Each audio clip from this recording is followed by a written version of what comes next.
উলটপুরান বীরভূমে একদিকে যখন আদিবাসী সম্প্রদায়ের মহিলাদের সঙ্গে মুখ্যমন্ত্রীকে নাচের তালে দেখতেই অভ্যস্ত রাজ্যবাসী, তখন তার দলের নেতার বিরুদ্ধেই গর্জে উঠল তৃণমূলেরই আদিবাসী সম্প্রদায়ের একাংশ। তৃণমূল জেলা পরিষদের মৎস্য কর্মাধ্যক্ষ রবি মুর্মুর বিরুদ্ধে আদিবাসীদের প্রতি অত্যাচার, জমি দখল সহ একাধিক অভিযোগ তুলে বোলপুর ইসলামপুর রাস্তার উপর পথ অবরোধ করেন তৃণমূলেরই একাংশ। এই ঘটনাকে কেন্দ্র করে দলীয় অন্তর্দ্বন্দ্বের তথ্যই প্রকট হচ্ছে। প্রশ্ন উঠছে, আর কত বাহুবলীদের সম্পর্কে অবহিত হবে রাজ্যবাসী? চৌপাহাড়ি এলাকা গ্রামে শুধু আমরা আদিবাসী আছি, কোনো অন্য কাস্টে নেই।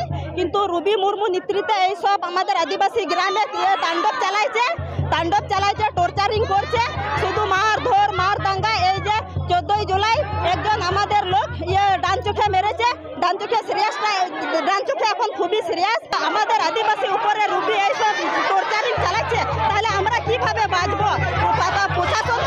প্রশাসনের কাছে আমরা সাহায্য চাইছি। প্রশাসন আবার রুবির নাম করে রুবির নাম নিচ্ছে না। হ্যাঁ, রুবির নাম নিচ্ছে না, নিয়ে বলছে রুবি কি দোষ করেছে, তাতে রুবির নাম আর সব কিছু রুবির নেতৃত্বে হচ্ছে। রুবি জায়গা আমাদের জায়গা কেড়ে নিচ্ছে, জোর করে ঘিরে নিয়েছে,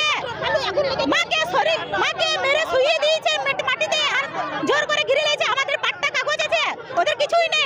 ওরা বলছে কাগজপাতি কিছুই চলবে না, শুধু দখল চলবে, মুখের কথাই চলবে। আদিবাসী নিয়ম, এটাই নিয়ম। শাহজাহান থেকে জামাল প্রত্যেক তৃণমূল নেতার বিরুদ্ধেই জমি দখলের অভিযোগ এসেছে।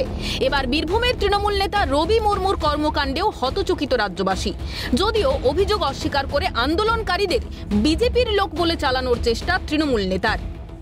তা এই সব ধরনের কোনো কেউ যুক্ত নয়, যারা কখনো বলছে সিপিএম, কখনো বলছে অমুক দল, কারা নিজেরা কি করে নিজেদের মধ্যে যে লোকসভা কেন্দ্রে যে টাকা ভাগাভাগি নিয়ে গণ্ডগোল বিজেপি, সেই আবেগটাকে আমাদের মধ্যে ফেলার চেষ্টা করছে, তৃণমূলের ফ্ল্যাগটাকে নিয়ে ব্যবহার করার চেষ্টা করছে। সেটা আমাদের তৃণমূলের কোনো কেউ লয়। একই সুর ব্লক নেতৃত্বের গলায়। ওদেরকে ফেস্টুন বা ব্যানার দিল কে? কার অনুমতি নিয়ে করছে? এটা একটা চক্রান্ত আমরা মনে করি। অতএব আমরা প্রশাসনকে বলেছি, যারা করছে তারা কেউ তৃণমূলের লোক নয়।